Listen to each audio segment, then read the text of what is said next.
Hello and welcome to another Fresh Off the Stalls. Interesting location. I've not done one from an overground train before, but I've had a really good night at the play I've just seen. I'm, as always, a little tipsy, and I thought, what better way to spend the journey home than annoying my fellow passengers with my drunken, whittering voice. Anyway, on with the show. What I've been to see tonight is Clarion, a new play by Mark Jagasia.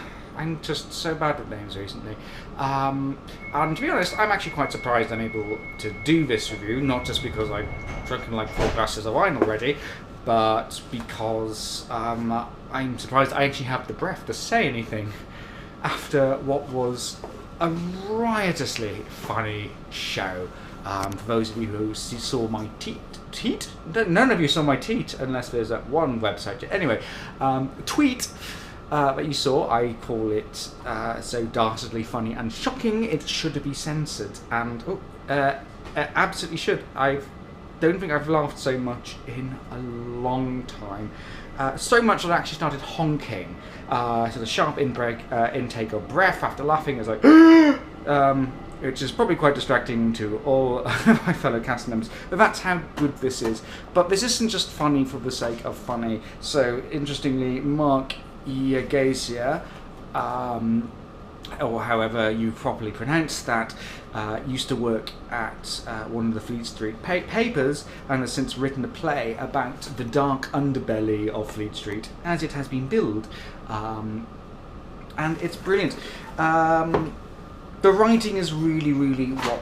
I've just dropped the programme. The writing is really what binds the whole thing together, and really is what is just so good about this.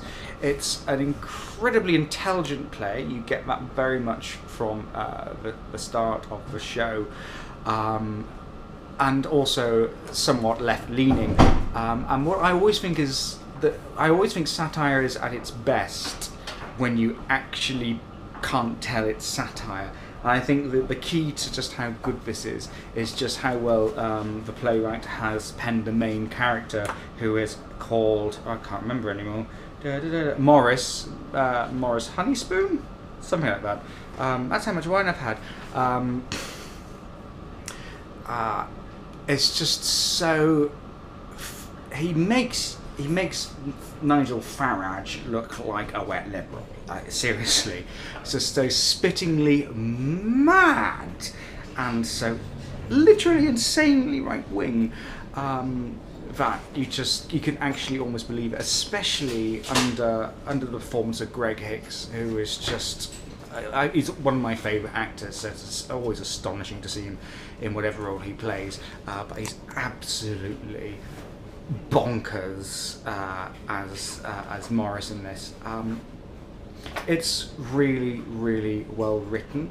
Kind of oddly, despite it being Clarion and Greg Hicks here wearing a Roman centurion's helmet, it's a surprisingly traditional Greek tragedy. It happens over the course of a day. It's mainly contained to one particular room, but it's so...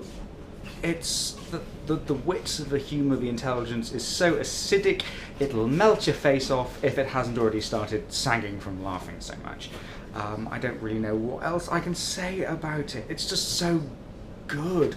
There are moments where they spit out these lines that you don't know whether to laugh or actually be utterly appalled by some of the outrageous right-wing tripe they come out with. But in the context of it being a comedy, it's moving. It's utterly wonderful. I was literally doubled over at points and finding it difficult to breathe just because it was just so funny.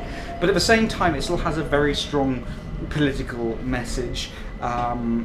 Just kind of this sort of peer into really is this sort of very dangerous internal workings of a very dangerous media, and it's I don't think it's difficult to find out that the Daily Clarion, which is the paper in this, is quite possibly the Daily Mail or any other of the red top rags, to be honest, and just how insane that whole side of of British media has become, especially with its foreign oligarchs as owners and stuff.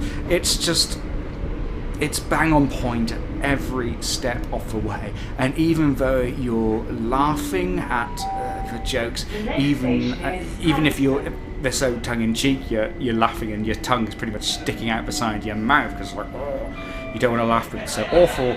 No, it's so awful, but you do want to laugh because it's also so funny.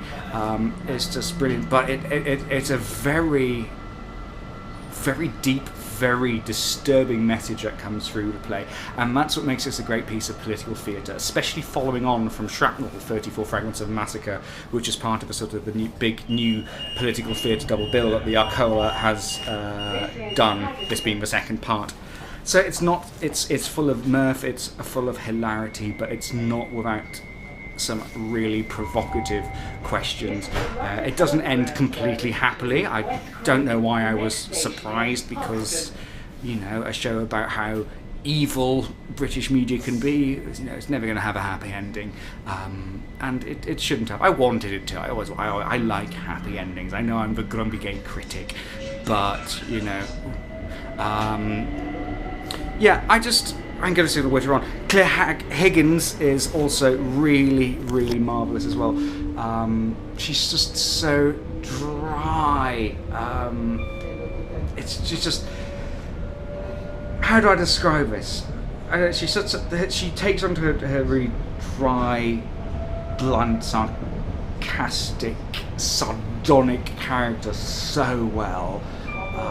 It's absolutely brilliant. But actually, her and Hicks, the relationship the characters have, and the chemistry on stage is just really fun to witness. This sort of polemic opposites repulse and also sort of bond together is really great. I really love some of the other cast members as well. So I'm just looking at the programme. I really loved Ryan Witchett as Josh Moon. Great to see him return to the Arcola, especially after his performance in Shrapnel 34 Fragments of a Massacre. He was really brilliant as well, and Jim Bywater as Albert was also just blissfully funny as the fool of the piece. The only thing I can really criticise is that the direction here is probably not as strong, in that it's a difficult venue to direct to. I was sat in a place where the sightlines weren't particularly great for some of the work on the upper levels behind the gauze, and it's some of the stuff that goes on behind it is a bit important.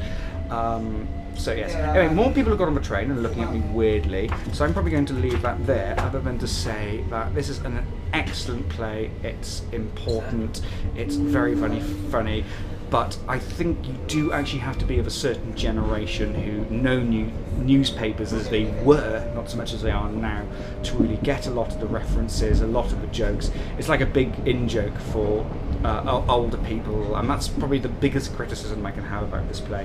And you need to be quite intelligent as well. A lot of the jokes are incredibly highbrow, and you do have to know your stuff, know your history, know your economics, know your politics to get some of the stuff that goes on. But even so, I think that even if you don't actually get the punchline or some of the jokes, I think the energy of the cast and the overall intelligence and wit of the writing is what will just keep you there. It's a brilliant play. I'm going to go now because I am starting to feel a bit of a fool. So thank you very much, Mark Jagasia, that guy.